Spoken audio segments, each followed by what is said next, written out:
तो मेरे भाइयों, अगर आप किसी भी टेलीकॉम कंपनी की सिम इस्तेमाल कर रहे हो, जियो की कर रहे हो, एयरटेल की कर रहे हो, वीआई की कर रहे हो या फिर बीएसएनएल की भी कर रहे हो, तो सारी टेलीकॉम कंपनी की तरफ से बहुत ही बुरी खबर या फिर ये बोल सकते हो कि बैड न्यूज निकल के आ रही थी। जिस बात का डर था वो ही हो चुका है या फिर हो सकता है। ऐसा क्यों बोल रहा हूं?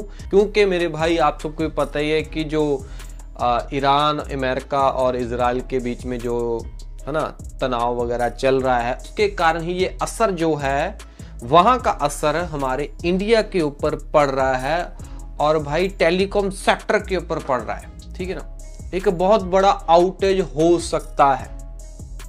मैं अपनी तरफ से नहीं बोल रहा हूं, खबर ही ऐसी निकल के आ रही है। ओके, सबसे पहले क्या दिक्कत है, क्या परेशानी है टेलीकॉम मार्केट में, क्या परेशानी आ सकती है? जैसे कि मैं आपको बताना चाहता हूं कि टेलीकॉम जो उपकरण है बाहरले देशों से इंडिया के अंदर आते हैं, सो उनकी सप्लाई जो है वो बहुत ही अब डिले हो रही है। डिले कैसे हो रही है? टेलीकॉम कंपनियां बोल रही हैं कि जो टावरों के ऊपर लगने वाले उपकरण थे, पहले हमें एक हफ्ते के अंदर अंदर आ जाया करते थे, बट अब शिप के राही आ रहे हैं, तो भाई हमें महीनों महीनों भर का इंतजार करना पड़ रहा है। टेलीकॉम जो गैजेट वगैरह है, टावर वगैरह है, उनमें आने में बहुत ज़्यादा टाइम लग रहा है।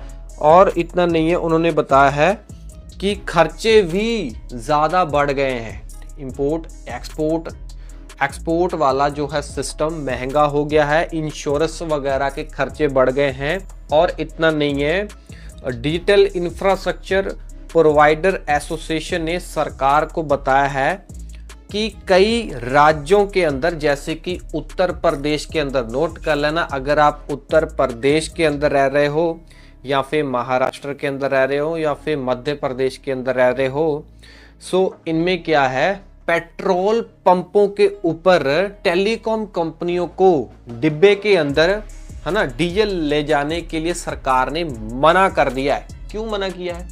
क्योंकि सरकार मतलब ये नहीं चाहती है कि लोग जमा करें डीजल को या फिर पेट्रोल को। ठीक है ना, तो भाई टेलीकॉम कंपनियों को डीजल की क्या जरूरत है, ये भी बताऊंगा। तो बताना चाहता हूँ, डीजल इसके लिए टेलीकॉम कंपनियों को चाहिए, क्योंकि भाई अगर मान लीजिए लाइट चली जाए तो टावर को चलाने के लिए जनरेटर की जरूरत पड़ती है, और जनरेटर चलेगा भाई डीजल से। ठीक है ना, तो इसी के कारण टेलीकॉम कंपनी को डीजल की जरूरत पड़ती है। और बगैर भाई कंटेनर में भरने के बगैर वो है ना जनरेटर में कैसे डाल सकते हैं? तो सरकार अगर मना कर रही है तो फिर डिब्बे में भर के कैसे लेके आएंगे?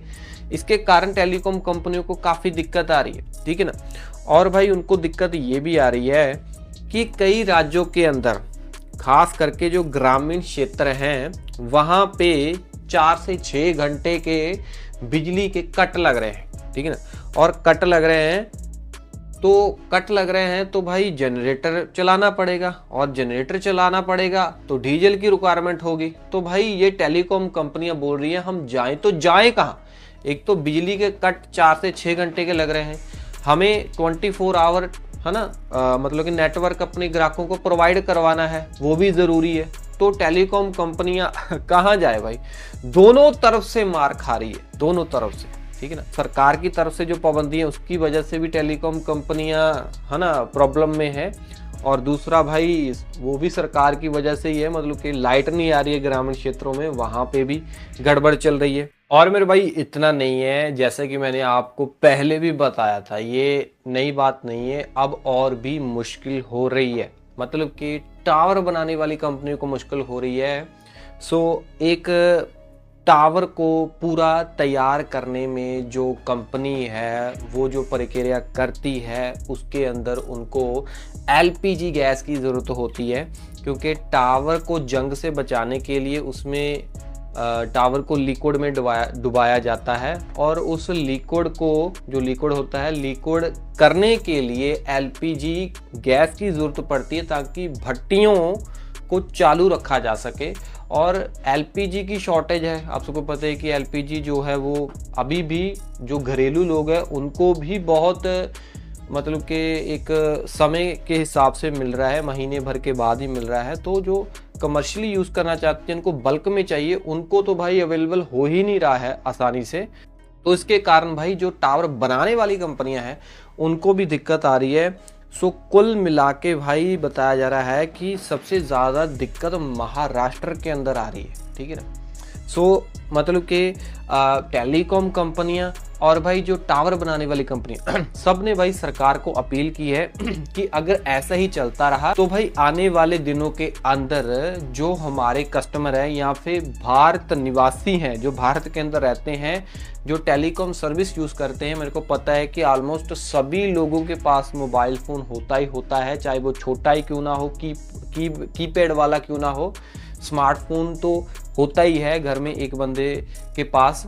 तो उनको सबको ही इन मुश्किलों का सामना करना पड़ सकता है, एक बहुत बड़ा आउटेज देखने को मिल सकता है अगर ऐसे ही शॉर्टेज चलती रही, डीजल टेलीकॉम कंपनी को ना मिलता रहा, ऐसे बिजली के कट लगते रहे तो बहुत बड़ा इम्पैक्ट भाई आने वाला है। मैंने आपको बता दिया है कि इनको अलर्ट रहने की ज़रूरत है। मैंने आपको सारे जो है इलाकों के नाम बता दिए हैं जो रिपोर्ट के अंदर बताए गए थे। बाकी यार देखो, देखते हैं क्या होता है, सबके साथ ही हैं। जो भी खबर आई थी मैंने आपको बता दी है। कुछ प्रोडक्ट ऐड कर रहा हूँ रियलमी वगैरह के, अगर आप लेना चाहते हो ले सकते हो। सब्सक्राइब करो टेक पत्री यूट्यूब चैनल में। मिलता हूँ अगले वीडियो में। टिल देन ऑल दिस की स्माइलिंग। जय हिंद जी।